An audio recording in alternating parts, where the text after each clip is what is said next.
Hello and welcome back to the PT Performance YouTube channel. I am in Dublin today. It's week 16 post-surgery as of Tuesday. Today is Thursday, so a couple of days into my week 16. I am going to do some testing today in St. Jude's GAA, the enemy of Thomas Davis GAA, just down the road from Tala. But I'm in here to see Donie Fox today, who is an old friend and somebody that I've worked with in conjunction with in the past, one of the physios that I have referred out to extensively over the last 5 years. And we are going to get onto his force plates, his valve force plates, and we're going to test a load of different metrics. This is my first force plate testing.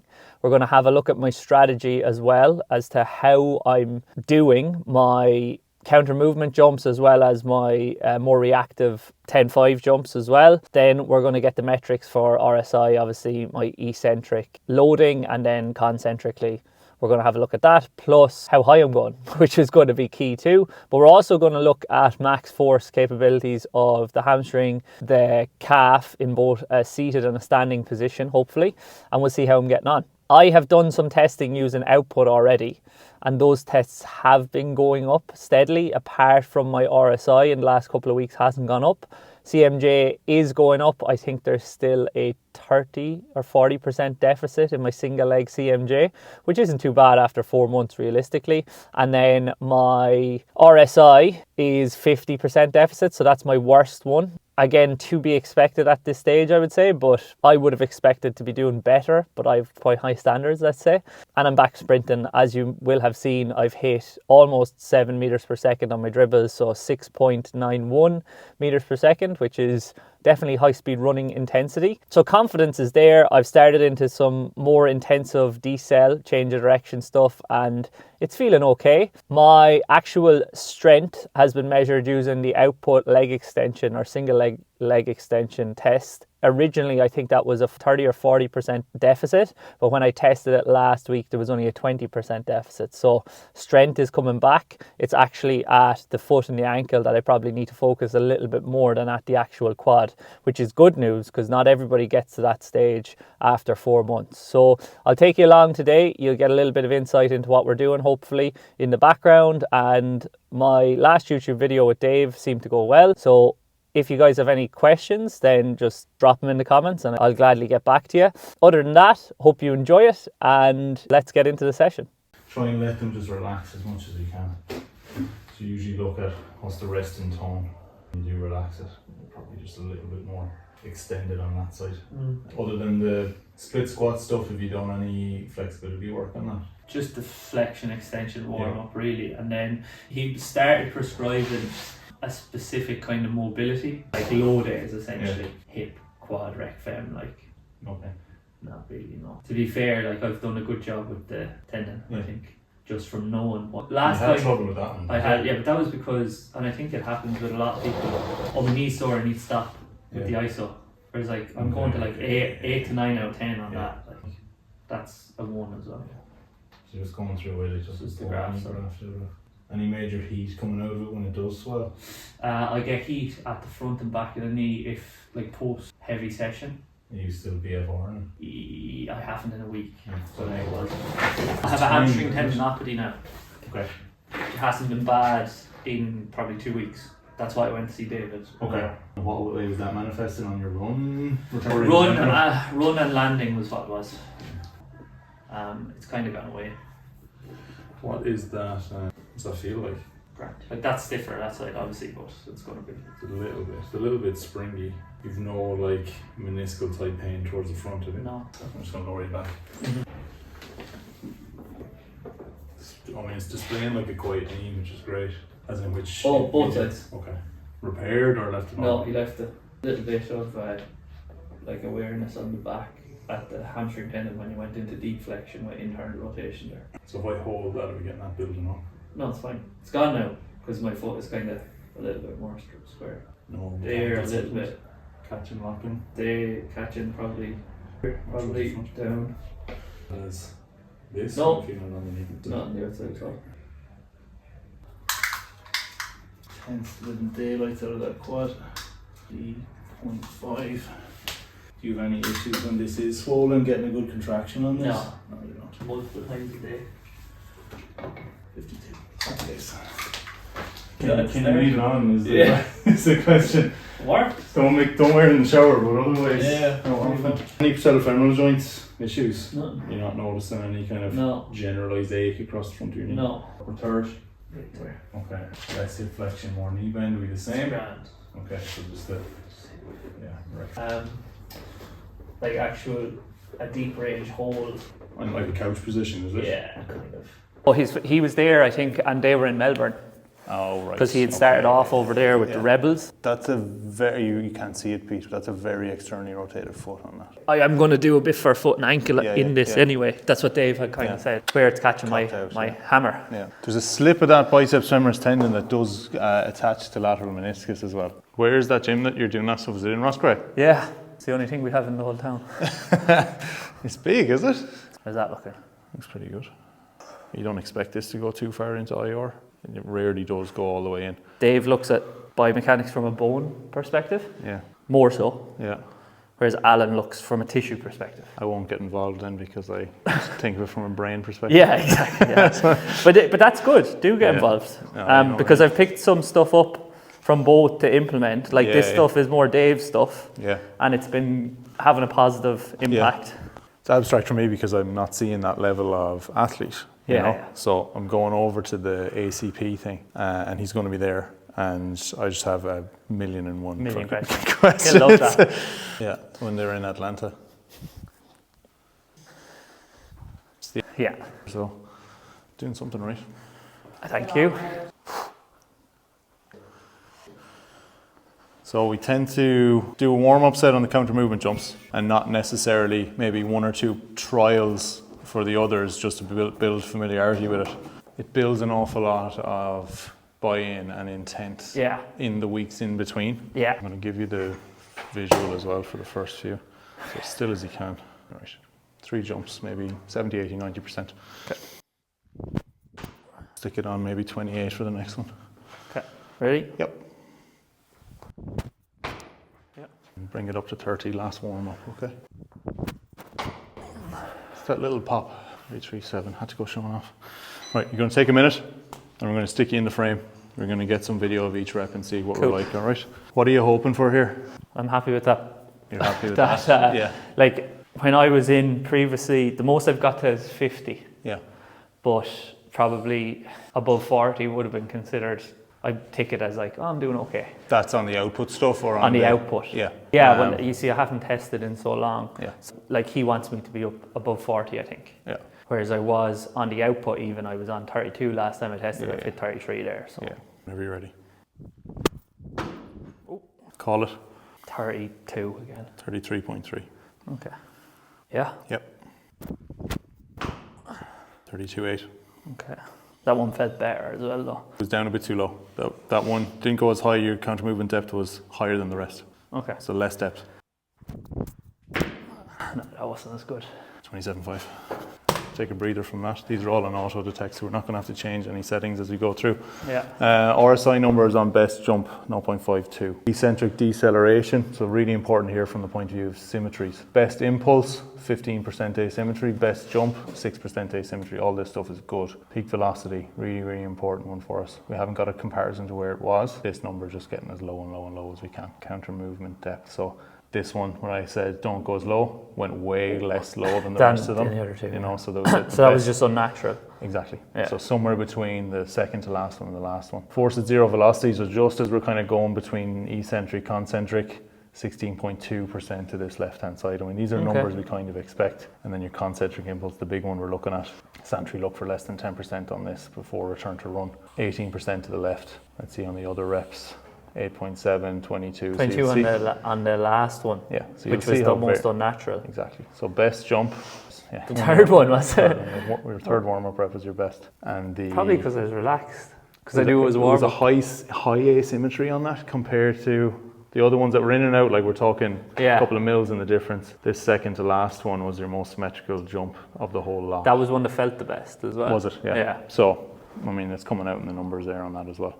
P2 was an important number for us. Second half of the concentric phase. post ACL, we see it as usually the biggest asymmetry. For that to be at 12.5%, 19%, 18%, bad one. The last one didn't like it, 33%. We're looking to get that number down as low as we can. The asymmetry in the second half of the concentric phase. What's acceptable? Is it usual? It's less than 10. 10, yeah. It's pretty good for 4 months. Yeah, let's do 2 more reps on that. Go ahead. A wee bit of pain on that one, my right knee. 31.6. Okay. Now I'm getting more sensation on my right knee on them, so it's probably just volume-wise it's a bit. Yeah. So we're going to go now onto your single leg. Oh, that was poor. 17.7. You had a little hop. Yeah, so it didn't pick it up well. Same again. I picked that one up okay though. Did it, yeah? 18.3. Okay. RSI 0.27. Again, these are going to be different RSI numbers than output are picking up. Yeah, yeah. So don't read too much Well, into that's this. RSI on the 10.5 and the drop jump as opposed to on this. And jump. 11.5. Accelerate through the top half, remember. 13.2. Okay. One more. Yeah. Oh. 13.6. Good job. Okay. Yeah, good job. So that's in line with what I've been seeing on output as well. Which is nice, because at least then now we can take those numbers and kind of use those to track it. Let's just look at strategy here. Oh, beautiful. Just me trying that on for dear life without falling. Third on the left, highest jump. Again, we're just looking at symmetry in terms of strategy. Where do we end up at the bottom point on that? Okay, so we're looking shin angle, trunk angle. Again, you're asking yourself here to go as high as you can, so this isn't necessarily a coached movement. Yeah, yeah. But when we're going on to our knee iso later, this is what we're looking for. Yeah. What are we like in that position? And at the point of takeoff. So if we look at start concentric phase, that angle, and takeoff shapes, the hip extension, hip extending, knee extending, ankle extending. It's just what they look like right versus left, okay? Less knee bend, more hingey. I think takeoff's going to look quite similar. Yeah. But the eccentric loading is probably going to be looking different, and again, that's what we expect. So probably looking at less hyperextension on the knee, which you have less of anyway on the bed, so we're not really expecting it, but that's that P2 moment. Are we pushing through that? So left 3. It's not as forceful either. Takeoff. The hip extension pattern. Yeah. What was the 13 and 18, was it? 13, 18, yeah. So that's not too bad, really. Good. Yeah. It's good. And again, what we'll see is we'll put it against Vald have ACL normal values for different phases of recovery. So they've got a one for 3 months and they've got one for 6 months. So it'll just be interesting to see where it stacks up against those. Like that's the kind of info that you're looking for. How many centimeters is this? So that is the standard for double leg drop jump. Sanitary standard is 30 centimeter double, 15 centimeter single. Okay. I think Al said 20 on yours. Yeah. So we can go a little bit higher if you like. We'll see how it plays out. I don't think it matters so much. We just always did them along with what they'd be getting out of their sanitary reports. Yeah. So a roll off, not a step off. Push yourself forward with it. Yeah. Super. There were 3 very different strategies, I would say. They were. So the third one, I tried to go as high as I could. Yeah. The second one, I tried to clap the floor. And the first one, I tried to get off the floor as quickly as possible. Yeah. Which was your highest? Again, that's not giving me a label on that result. I'm assuming it's RSI. But let me pull it up. The first one? The last one. The last one where I went as high as I could. Yeah. But if that is RSI, that's fairly okay. Good. Yeah, it's really good. For double leg, it would be just interesting now to see the single. I didn't expect it to be 2.8 anyway, so I won't be too disappointed as long as I might be disappointed if it's below 1 now, having given me 2.8. So it was 2.8 on the flight time RSI measure, but we used the jump height RSI measure. All right. Yeah. So jump height was your highest jump, so 26 centimeters. This first rep, what did you say the focus was? Get off the ground as quick as possible, but it was longest on it, was it? It was, yeah. So again, didn't attack the ground because you said this one was clap. Yeah. And then this one was jump height. Yeah. Okay, so longest on the ground. Yeah. Greatest counter movement depth as well. So it's pliability on landing. Yeah. Hadn't prepared for it. Yeah. Really prepared for it. Some neutral balance between them. Symmetry on eccentric is variable. 2.9%, 3.5 or 35.4%, 20%. Concentric impulse pushing a lot of that left to get up. So some hesitancy on the actual concentric side. Do you want to do 1 or 2 more of those before you do the single leg? Yeah, we can, yeah. What was RSI worked out at 1.6, 1.3 and 1.6? 1.66. Okay, not bad either. Let me go back out here and start that. So as a cue, do you reckon clap the ground is the best? Because it was the lowest ground contact time. Lowest ground contact time wasn't the highest RSI though. It wasn't, but it was out of the final two, it was the more symmetrical one, wasn't it? Yeah, but again, let's think performance.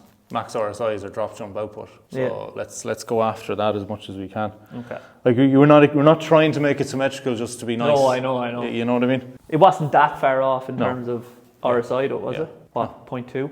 Tiny bit. Yeah. Tiny bit. 146. Contact time 170. It's gone That up was the from same last as the one. first one. Yeah. So, but the height is higher. So one thing I try to coach on this, Pete, is landing in your desired kind of amortization position. Yeah. So if you're going down off that, it's not land, sink and go, it's Ah, right, okay. and spring, And spring? you know? Okay. So see what happens. Just really long on the ground. Yeah. So new technique. Let's see what we're like now. Try and speed that up. So you're attacking the ground, you're landing in a deeper position, you're almost pushing before you hit, okay? So the jump heights are going way up, RSI is not. So there's some happy medium there, Pete. Do one more. We still have obviously got our single leg and the others to do, but do one more there. Will I focus on getting into that place, but also clapping the ground? Yeah, try that. And look, if nothing else with these results, it's okay. How does that affect what the results end up being? So best RSI, close to your best, well, not compared to the last set. Yeah. I feel myself toeing the ground, similar to the first. Go down there, let's see the RSI on it. Did it go up? Yeah. The tricky bit is when you see the single leg drop jump way higher than your single leg jump. Yeah. Oh, you fucking Nothing prepares you for it. Okay, it was quick. Yeah. But that was, do you know why it was quick? Because my knee was sore doing it. Was it? Tell it. Yeah. Do you feel like you're a bit far away?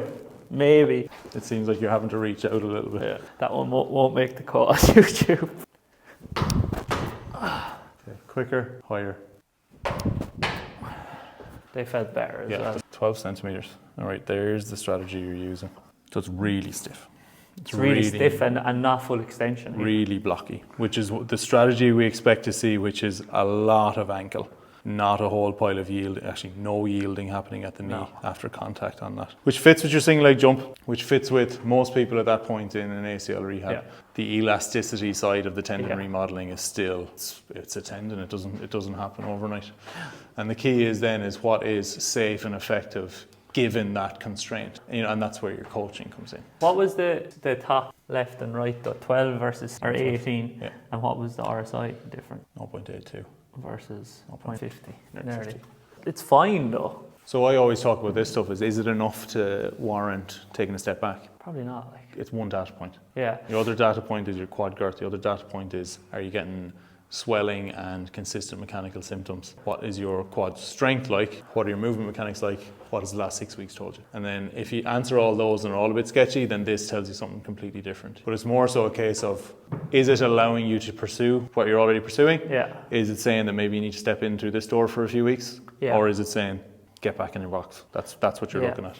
Well, that's going to be you and I'll interpreting that stuff, you know what I mean? Because I don't know what your 6 weeks look like. Is it kind of what you expected based on what I told you about the calf? I think so, but that wouldn't explain away the lack of yielding on landing. So there is potentially still the pain, There's still is tendon inhibiting remodeling going on. I don't think you can explain that on pain. I explain that on the nature of tendon tissue, which is it has to be elastic. Yeah. And elasticity after an insult is the last thing that you regenerate, you know? Yeah.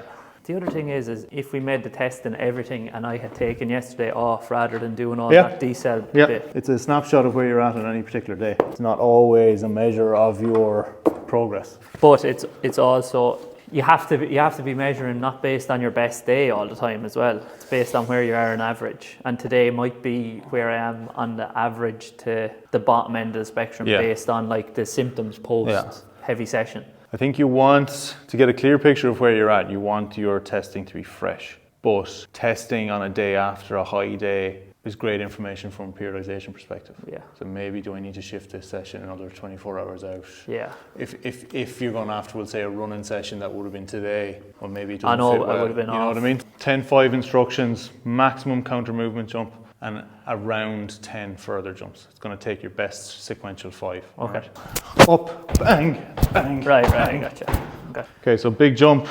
Continue to bounce as high as you can. Good. Go. Up, get up, get up, get up, get up, up, up, up, up, up, up, up, up, up, up. Good. So 113 RSI in contact time, 166 is really nice. A couple of other variables I'll pull out when I'm sending on a report, but straight away, peak force, asymmetry is less than 10%. That's good. Which is nice. Get up, get up, get up, get up, get up, get up, get up, get up, up, up, up, up, up, up, up, up, up. Good. 0.58. That's exactly what I told me. Was it? 1 point as well, which you might see, and this is probably going to be a little bit more drift. Yeah. Is if you do hit the outside, keep going. Keep going. Get back onto it, keep going again. It's testing your best 5, not all 10 or 12. Okay. Get up, get up, up, up, up, up, up, up, up, up, up, up, up, up, up. Good. Sore. That's really sore, yeah. But at least it's the only one that's sore. Contact times aren't bad at all. It's what's happening in that time, not a whole pile. Not a whole pile of push because of the pain inhibition, probably. Interestingly, mean force isn't that different. You're pushing hard, you're just not necessarily getting the elastic return out of it, which is what we're seeing on, you're not even loading the elastic component really. All in all, I'm not too unhappy with all that. Good. Rapid force ones, and we do maximum force ones. So rapid force ones are a second, and the maximum force ones are 3 seconds. Protocols are the same for each. It's just a case of getting the angles right, making sure you feel solid in the angles. The setup for each test takes a couple of minutes. Okay. All right, we're stepping in, stepping out, moving bars up, moving bars down until we decide that you're locked in. At the right spot. And the only thing that can push is the joint in question. Yeah. All right. It's going to be your hip lock position. All yeah. right. So from that perspective, when you take a foot away, what tends to happen is the hip will slide out. Yeah. So you need to reset yourself along and on top of that, so that when we are at toe off position with the heel low but not on the ground, and I ask you to push, it's you going into a bar and nothing else happening. Okay. And so what we're looking at on this is giving you way too much space to push. Yeah. So we need to bring the bar down. Okay. Lock out that right knee. Okay, and relax. Your 4 foot was. Just locked out knee, and that's pushing through a neutral ankle. Great. So you're going to stand on the plates, whatever about where you are, go chest to bar, Pete. Perfect. Okay, right. Protocol we're looking at. When you stand on it, it's going to bring you back up to whatever your weight is, and it'll be reasonably static. You're going to get set up into position, and that needs to be a little bit higher because you're kind of pushing, you're kind of holding. But I need to keep it between. Yeah, and that's where we're going to be, because when we go to do the test, so the rapid force test is going to be how fast, how hard. You need to be at a no slack in the system. So it's kind of the same as Natera's. It is Natera's test. Right, It is Natera's test. It's just a case of making sure that we're not pushing up into slack and calling it a rapid force test. You know what I mean? I get you. No, maybe I was more familiar than I thought I was then. But I'll tell you where to bring the grey line to. Bring it back down, bring it back up. Right, ready, 3, 2, 1, go, go. Push. 1 second, back off. Oh, it's only 1 second. Yeah. The rapid force one is 1 second. Right? Okay. Rapid force assessment, 5 1 second efforts with 10 seconds in between. And then we're going into 2 3 second efforts on the maximum force. Okay. Let's settle this line on a straight, flat line if we can. Perfect. Add 5% more. Hold it there. You ready to go? 3, 2, 1, push! And relax. Back to the line? Back to the line. 3, 2, 1, push! Good. And relax. 3, 2, 1, push! Good. 2 more. 3, 2, 1, push! Good. Last one. 3, 2, 1, push! Good. Super. Uncomfortable? Jump off, yeah. His hips were through quite a bit on this side, which seemed weird, but it's fine. Find a quiet point. I think your shoulders need to come this way a little bit, Pete, just to get that whole thing lined up. Settle it. A little bit of tension. 3, 2, 1, push, push, push, push! Good. And relax. 3, 2, 1, push, push, push, push, push! Good. Push, push, push, push, push, push, push! 3, 2, 1, push, push, push, push, push, push! Good. Perfect. Last one. Push, push, push, push, push, push, push, push! Good. Perfect. Does it take all 5 or just the... Well, we're just going to look at your best, 3.2%. Now we look at what the total is. Right side did? What the total is, and see what your ground reaction force is versus what your body weight is, and see where we're at on that, but I'll compute those in a couple of minutes. Standing ground reaction force, 79.5. So that's your standing ground reaction force. We look for 2 to 3 times that. Okay, so if we multiply that out by 2, we're looking for it to be above 1,559. Yeah, it is. And we've got that on both. 3 is 2,339. Okay. So it's not groundbreaking. You're expecting your ankles not to be. There's a decent chunk of work to be done on that. I've done fuck all on them. Yeah, it's a decent chunk to be done, and it's a nice starting point to test. Now that's your rapid force. So we've got to do 2 3-second bursts now on each. 3, 2, 1. Push, push, push. 1, 2, 3. Relax. Okay. Fuck me. What is cramping? Take a breather. Yeah, you've got 30 seconds in between on here. 3, 2, 1. Push, push, push. 1, 2, 3. And relax. Good stuff. Okay, it's a better looking shape now. Right, swap it over. Okay. Thank God, because my left foot is... Push, push, push. 1, 2, 3. And relax. Good stuff. 2, 1. Push, push, push. 1, 2, 3. And relax. A little bit more jagged on that one. So change test type. We're going on to the knee now. So before we do anything, let's get the heights right. This is going to be now flat foot at your counter movement jump depth. So I'm going to take it from your drop jump video. And do you determine that, or do you use an app or AI or anything? I'll goniometer on the phone screen, to be honest with you. So it should be 35, 40 degrees. Slot in under that. This time mid-foot in line with the upright. In line with the upright. Oh, Jesus. Too low. Mid-foot in line, hip in line. Go on, job. 35 centimeters or 35 degrees.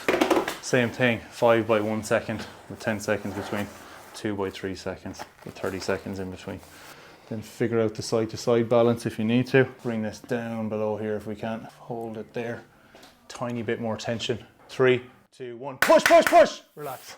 3, 2, 1. Push, push, push, push. Relax. 3, 2, 1. Push, push, push, push, push. Relax. 2 more. Let's spike it up more rapidly now, Peter. Right, sit into it a tiny bit more. There we go. Hold that. 2, 1. Push, push, push, push, push. Good. 1. Push, push, push, push, push, push. Good. And relax. How's that feel?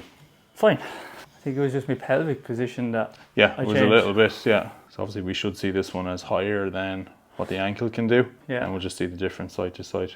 I might have to go back and analyze these on the Windows app, because if you look here, it's not actually picked up your best one. Eyeballing it, it's closer to 25.5 or 2,500 newtons, whereas your best on the other was 2,456. It's about 100 newtons in the difference. Yeah, but look, you want to get the best account of it. Other side. Ready? 3, 2, 1. Push, push, push, push, push, push, and relax. 3, 2, 1. Push, push, push, push, push, push, push. Good. 1. Push, push, push, push, push, push. Good. 2, 1. Push, push, push, push, push, push, push. That was far less comfortable. Is it? Yeah, last one. 1. Push, push, push, push, push, push, push. Good. Okay. Fuck. What did we change on the last 2? You were kind of just too extended. Okay. Yeah, knee was too extended. Was there a big difference left to right? A decent chunk. First one was pretty solid. 2, 3, 5, 4, and 2, 4, 5, 6. It dropped off very, very when we rapidly. Changed up. It dropped off on that once we kind of tightened up on a deeper knee bend, but I don't think this setup was allowing you to get into a deep knee bend. So you were kind of have to manipulate it a bit. What I was doing. You're pushing up, so if there's space to push up, you'll fill the space. Yeah, you know what I mean? So if it's not low enough, it's not low enough. If you go double leg underneath it, Pete, first of all, I just want to measure what the knee angle is like, just to see. Oh, fuck, that's sore. Sore tendon. Yeah. Drop it a touch. 3 seconds now, okay. Push, push, push, push, push, push, push. 2, 3, and relax. 2, 1. Push, push, push, push, push, push, push, push, push. Good, well done. Great shape on that curve, well done. 1. Push, push, push, push, push, push, push, push, push, push, push. Good. Not bad at all, well done, take your break. Hands are getting sore from clapping. 1. Push, push, push, push, push, push, push. Good. Oh. Great job, Pete. Left side 7.3% more, okay. Okay. Now those are mean values, so if we look at the individuals, here is your maximum force on your right side just now, 1732, and maximum force on your left side, 2376. So if we compare 7 versus 4, not so hot, these ones are your rapid force ones. Again, a higher angle, so maybe an easier angle for your tendon. We're getting a pretty consistent 2,500 number on those ones, in and around those. It's the change in angle. The different depth is really highlighted that quad, but look, that's what we expect. You know what I mean? That's exactly what we expect based on everything else we've seen, all right? If I had no deficit in my quad, it'd be happy days, yeah. No, well, it would There'd be sham surgery then, Peter. Be sham surgery, yeah. Basically, you're going to have some sort of a deficit. You have to. Yeah. Unless you're an elite athlete, which I'm not. Well, you'd be surprised. You have to have a deficit. I mean, there's no way you can't have a deficit afterwards. It's how many hours a day can you put into it, which is where the elite athlete stuff comes into it. Yeah. But there's always going to be a deficit. And that's the difference in the program, and I suppose that it comes down to the first 4 weeks. Yeah. I'd be a big proponent of Bill Knowles' work. His major frustration is he sees people in the 4 weeks has been absolutely butchered. you know, and he's trying to make up for it with the brain-based rehab, you know what I Yeah, mean? And yeah, it's like a bit of work to get you into the right position here now. So first of all, inferior border of your scapula is what needs to be on that corner of that box. So that's giving me 140.